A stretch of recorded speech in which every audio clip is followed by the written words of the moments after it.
Hello and welcome to Maths with Jacob. This lesson will focus on time, part 2.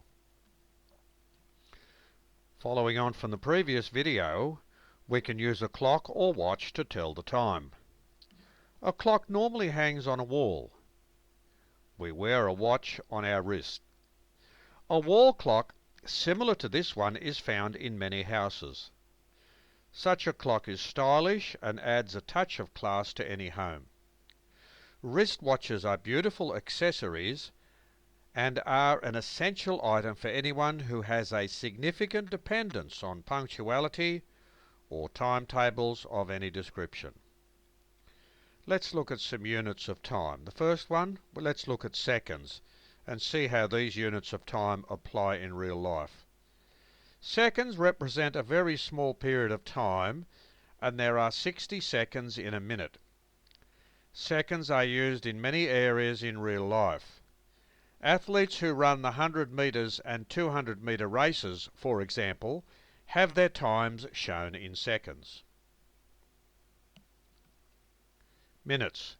A minute is made up of 60 seconds. A good swimmer is able to swim the 100 metres freestyle in about 1 minute. A world-class swimmer will cover this distance in just under 50 seconds. Hours. An hour is made up of 60 minutes.